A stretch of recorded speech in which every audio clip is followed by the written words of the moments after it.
All right, let me just set you down right here. That should be good. Today's video is not going to be long at all. I'm going to try to keep it as short and sweet as possible.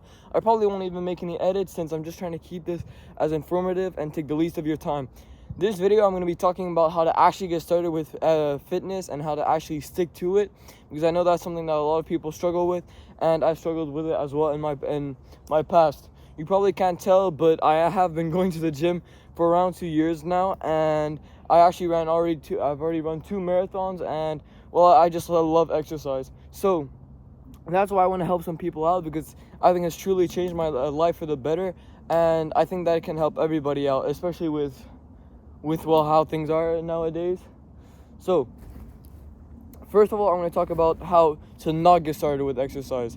What you shouldn't do is just automatically think that one day you get that motivation and boom, you're just going to start. That's not how it's going to work. If you just decide the first day that you're going to decide to run a marathon, no practice, or if you just decide you're going to start going to the gym for 2 hours every day, no rest days, that's not going to work. That if you do that, I promise you, after a month, 90% of people, probably 99%, are gonna quit, and the other 1% are gonna end up with medical issues.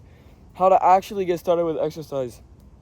You need to stop BSing yourself and understand that, first of all, you're a beginner in this subject. So what I did when I started off, and it was my biggest mistake, I decided to go to the gym 7 days a week, and instead that just cost me 4 months that I could have been using to actually build muscle. And in that 4 months, I could have actually transformed my body already. So that's why I don't want you guys to make the same mistake. All right. So now I'm going to actually tell you how to actually get started with exercise. First of all, accept that you're a beginner, and start with only exercising, I wouldn't say one time, 2 to 3 times per week, because your body's not going to be adjusted to it yet, and you're going to need a lot of recovery from it, especially if you do big workouts. I just want to show you guys, I am in the most beautiful scenery. This is the same place that I filmed one of my last videos, but this video I'm going to try to keep a lot shorter and a lot less edits in it. So what was I saying again? Oh yeah, to actually get started with exercise, the first thing you're going to want to do is to try to do 2 to 3 times per week, and split those throughout the week. Don't just do 3 days and then 4 days rest, or that's just gonna, because once you rest, and once you haven't built the habit yet, if you rest for more than 5 days, you're gonna quit. So until you build that habit, you should try to stick to it as much as possible. So don't lie to yourself, don't make excuses. Try to get at least a workout done every day, even if it's a 30-minute run. Don't just get something done, because just running for 5 minutes is already better than not running at all. So if you don't feel motivated or anything, instead of telling yourself, oh, I have to do a 2-hour workout today, instead say, I'm gonna do a 5-minute run today or a 10-minute run today, because, well, that sounds a lot less challenging, it takes a lot less time, and then you're gonna actually get it done. Because the easier it is to do, the more likely that you'll actually do it. I got that from the book Atomic Habits, and it's actually a really good book to build habits. So if you're trying to get started with exercise, I would recommend it. Next, recovery is extremely important, especially as a beginner. When you're a beginner, your body hasn't adjusted to the exercise yet, so it needs a lot more recovery than an intermediate person does, or someone that's been working out for a long time. It's starting to become a little windy, so I hope the audio is not bad. I'll try to bring you guys closer to me. So, what was I gonna say? Now I forgot. If only you guys could remind me, but I'm talking to myself here.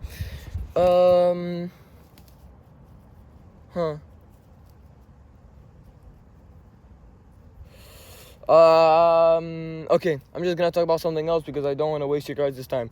Next, another thing you have to know is that your gut is your second brain. So you don't want to start exercising and then have your diet be crap, because you're not gonna get any energy from your diet nor nutrients. So it's gonna take longer for you to recover, since you won't get the nutrients your body needs to recover. Plus, if you have a bad diet, you won't have energy to even exercise. Now, saying this, I'm not saying that you should get started diet and exercise at once. Doing that, it's going to be too much and you're going to end up quitting. So instead, I would recommend to get started with your diet first, since you're going to feel a lot more motivated to exercise if you have all that energy and nowhere to put it. Another thing I would recommend is try to break down your bad habits before trying to build new good habits, since your bad habits are going to build up just like your good habits are, and they're going to be a lot harder to break since they're going to be so deeply rooted.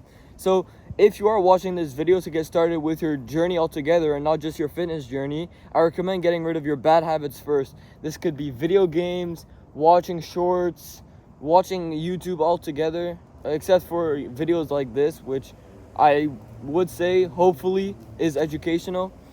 Other things are eating junk food, which was a big issue for me. I'd say video games and eating junk food were two of the biggest issues that I had.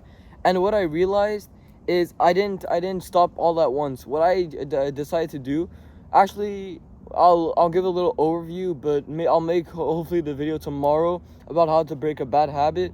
But a little overview, except of stopping video games altogether, I started making it unattractive so that I didn't even want to do it, since by unattractive I mean it doesn't make you want to do it. Nothing makes you want to do it.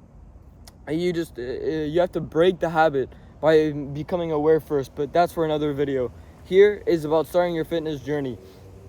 What else would I recommend for starting your fitness journey?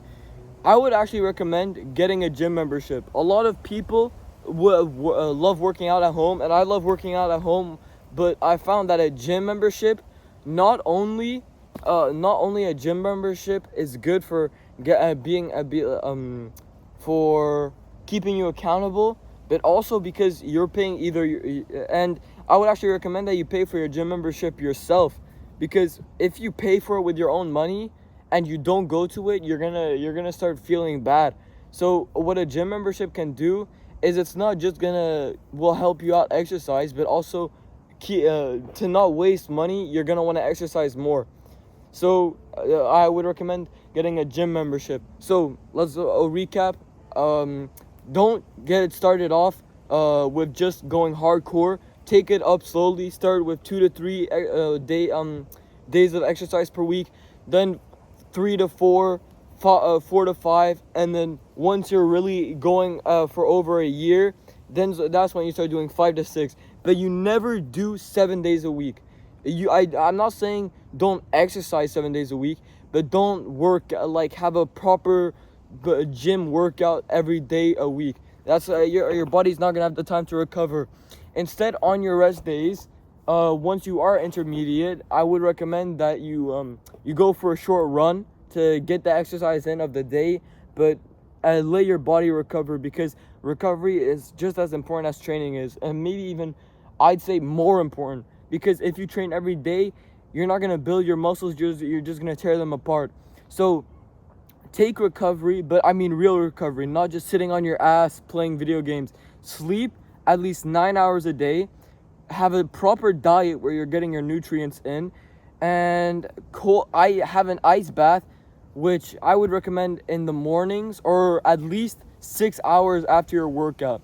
And then also, if your gym has one, or if I would recommend finding a gym that has a sauna, because a sauna is good for many things. And even it's not just for losing weight. Saunas are good for muscle recovery as well, and they're just overall good for your health. Don't go over 10 minutes, especially it varies from person to person. Some people can't even do 5 minutes, but so I would just recommend to stay between 5 to 10 minutes, depending on how well you adapt to saunas. But yeah, those are the things that I recommend. Finally, because this video is getting pretty long, one of the last tips that I would recommend myself is to get a friend to start with you, or at least a friend to keep you accountable. It's getting windy again, so I'll come closer and repeat that. Get someone that can keep you accountable and make sure that you get it done every day. because if that's the most important thing. If you have someone to keep you accountable, or if you're doing like a challenge together, that's gonna make it a lot easier for you to actually stick to it, and stop BSing yourself, saying that nobody's looking, because a lot of people don't actually have the mentality to do all the work while nobody is looking. A lot of people, even if you think you are that kind of person, you probably aren't. A lot of people, they want appreciation for their hard work. So if you get an accountability partner, I think it would actually really help you out. Saying this, I hope that this video helped you out, and I hope that I didn't waste a lot of your time. Thank you all for watching, and hopefully tomorrow I'll have a better video for you about hopefully how to break a bad habit. So see you then. Thank you for watching.